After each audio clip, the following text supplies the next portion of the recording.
안녕하세요. 김승현 안PD의 스포일러 안PD입니다.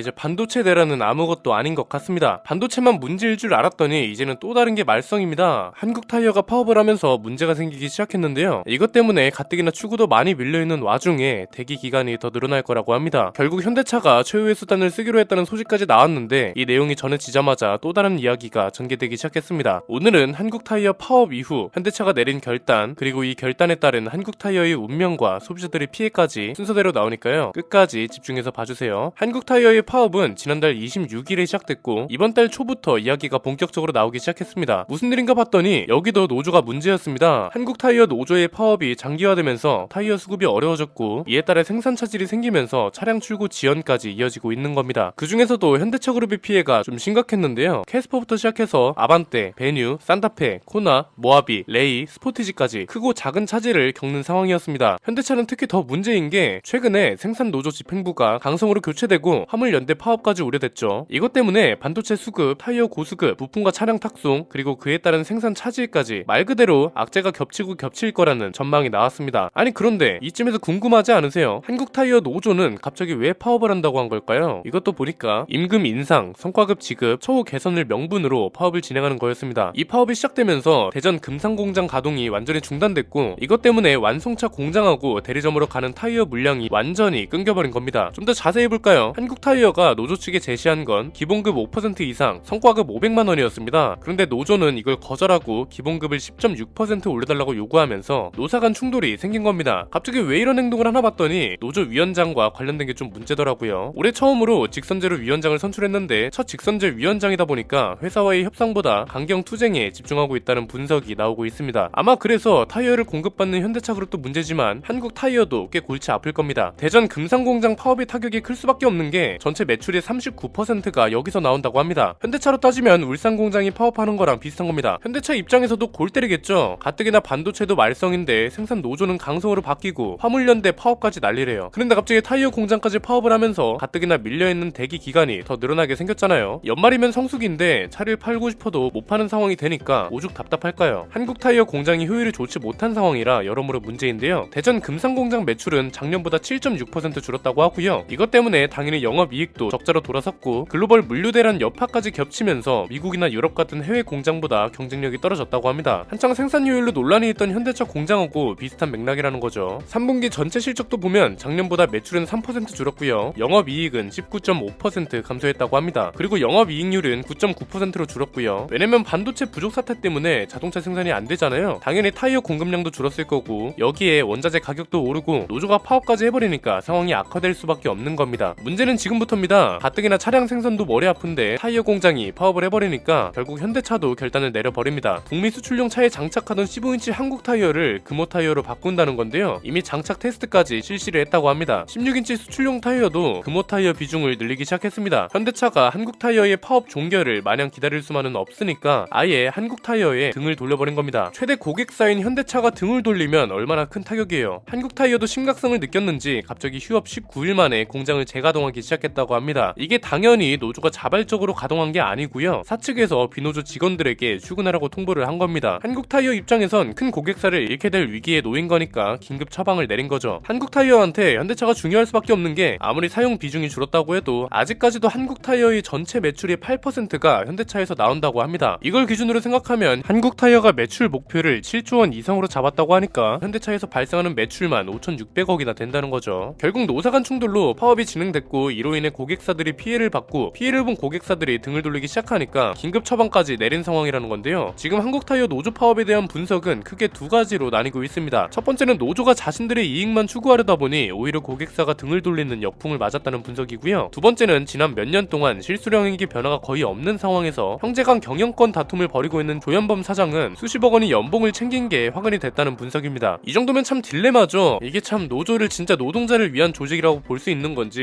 헷갈리는 분들이 많을 겁니다. 일단 한국타이어 노조도 민주노총 소속이라고 하는데요. 사실 사전적 의미로 보면 노조가 이렇게 활동하는 게 맞긴 하거든요. 그럼에도 이렇게 욕을 먹는 이유가 뭘까요? 이걸 너무 어렵게 생각하지 말고 그냥 우리도 똑같은 노동자 입장에서 생각을 해보자고요. 혹시 회사에서 단결투쟁이라는 글자가 적혀있는 빨간색 머리띠를 들고 회사랑 싸워본 적 있으세요? 만약 있다면 그건 또 몇 번이나 될까요? 아마 민주노총 소속이 아니면 거의 그런 경험이 없을 겁니다. 노조 활동이 아무리 사전적 의미로 맞다고는 하지만 하려면 이 수위가 어느 정도냐를 따져봐야 한다는 거죠. 그리고 좀 생각을 해봐야 할 게 진짜 노조라는 단어에서 오는 이미지 때문에 안 좋게 보는 건지 아니면 진짜 욕먹을만 해서 욕을 먹는 건지를 봐야겠죠. 만약 비판을 받아 마땅하다고 생각한다면 지금의 노조는 협력과 화합이 아니라 회사를 협박하고 있는 건 아닌지, 그리고 그로 인한 피해가 상식선을 벗어난 건 아닌지도 냉정하게 생각해봐야 합니다. 솔직히 정말 노동자의 처우를 위한 노조라면 임금을 올려달라는 명분 하나만으로 파업을 하진 않을 겁니다. 오히려 이렇게 나와야 정상 아닐까요? 일 잘하는 직원들에게 더 많은 인센티브를 주세요. 평가 기준은 생산 능력, 제품의 생산 품질, 생산 효율, 근무 태도를 설정하는 것을 제한합니다. 이를 통해 얻을 수 있는 기대 효과는 업무 효율과 성과를 더욱 높일 수 있고, 이건 곧 회사의 매출로 이어질 수 있어 회사와 노동자가 긍정적인 상생 효과를 누릴 수 있을 것으로 보입니다. 이렇게요. 차라리 이렇게 나오면 오히려 비판받을 명분도 줄어들지 않을까 합니다. 최근에 현대차가 차별적 성과급 제도를 도입했다고 말씀드렸죠. 현대차에선 이걸 탤런트 리워드 제도라고 부르고 있는데요. 사무 연구직 노조도 기본급 200%에 플러스 알파로 350만원의 성과급을 받게 되는 상황이었다고 합니다. 이번에 500만원을 받은 직원들은 성과가 두드러져서 원래 정해진 성과급과는 별도로 회사에서 더 챙겨줬다는 거죠. 이게 현대차도 지금은 사무 연구직에만 이 제도를 적용했지만 생산직에도 확대할 수 있는 이야기가 나왔고요. 노조의 반발이 나오자마자 현대차는 노조 가입 대상이 아닌 책임 매니저급 직원들에게 지급한 것이기 때문에 단협 위반이 아니다, 이렇게 선을 그었다고 합니다. 여기에 노조가 원한다면 노조원을 상대로도 제도를 확대하겠다, 이런 말도 덧붙였고요. 여기서 정의선 회장의 추진력이 돋보이는 게 이 탤런트 리워드 제도는 지난 3월 타운홀 미팅 이후에 본격적으로 추진됐다고 합니다. 이 당시 미팅에서 성과 보상에 대한 불만과 이에 따른 인재 이탈 우려가 나왔고, 이후에 정의선 회장이 각 계열사 대표들한테 개선책을 마련하라고 지시했다고 합니다. 역시나 우려했던 대로 생산직 출신 노조가 직원들 사이의 위화감을 조장하고 임금 차등 지급을 금지하는 내용이 있는 단체 협약 위반이다, 이렇게 반발을 했다고 합니다. 탤런트 리워드는 단체 협약 위반이다, 이렇게 주장하는 겁니다. 그럼에도 불구하고 현대차 경영진은 오히려 이 제도를 확대해 나가겠다는 입장입니다. 지금은 사무 연구직 군에만 성과급을 줬지만 현대 모비스도 비슷한 제도를 도입할 예정이라고 합니다. 현대차 입장에선 이 성과급 제도가 필요하다는 걸 느끼고 개혁 의지도 확고하다는 거죠. 현대차를 시작으로 수많은 생산직 노조의 차별적 성과급 제도가 퍼질 수도 있다는 분석도 나옵니다. 그런데 솔직히 만약 지금 노조의 활동과 행동이 정당하다고 생각한다면 이걸 굳이 마다할 필요도 없을 겁니다. 어차피 일 잘하는 사람, 일 많이 하는 사람이 더 많은 돈을 받는 건 당연한 거니까요. 회사 입장에서도 이게 필요할 수밖에 없는 게 검증된 가지치기를 할 수 있잖아요. 요즘 생산직 인력이 자동화로 인해서 점점 줄어들고 있다고 하죠. 피할 수 없는 운명이 결정되어 있는 와중에 지금 있는 노동자들이 회사에 피해를 줘요. 누가 끝까지 데려가고 싶겠어요. 그냥 쉽게 말하면 구조 조정을 할 때 일 잘하는 직원들만 남겨두고 일 못하는 직원들 중심으로 정리를 할 수 있게 된다는 거죠. 성과급을 많이 받은 사람, 조금 받은 사람, 아예 못 받은 사람이 있을 거고, 일을 많이 잘하는 사람, 조금 잘하는 사람, 못하는 사람으로 나뉜다는 소리이기도 하니까요. 실제로 정의선 회장도 현대차를 IT 기업보다 더 IT 기업다운 회사로 만들겠다, 이런 말을 해왔고요. 현대차 고위 관계자도 연공서열 중심이 아닌 성과 중심 조직으로 바꿔야 인재들을 끌어모으고 인재들이 신나게 일할 수 있다는 경영진의 인식이 확고하다, 이렇게 말했다고 합니다. 한국 기업 전반에 이런 분위기가 있는 와중에 이것마저 불안이면 글쎄요, 과연 진짜 처우 개선을 위한 건지 의심이 될 수밖에 없죠. 이번에 현대차가 금호타이어 비중을 늘리는 걸 보고 무언가 느끼는 게 있지 않았을까요? 회사가 있어야 노조도 존재하고 회사가 잘 커야 노조의 처우도 같이 개선되는 게 아닐까 싶네요. 회사가 다 쓰러져가면 누가 처우를 개선해 주겠어요. 오늘 내용은 여기까지입니다. 앞으로 이런 자동차 관련 기업 동향 이야기도 가장 유익하게 스포일러해드릴 예정이니까요. 구독과 좋아요, 알림 설정을 통해 가장 빠르게 받아보셨으면 좋겠습니다. 안PD의 자동차 백과 한국타이어 파워펜이었습니다. 감사합니다.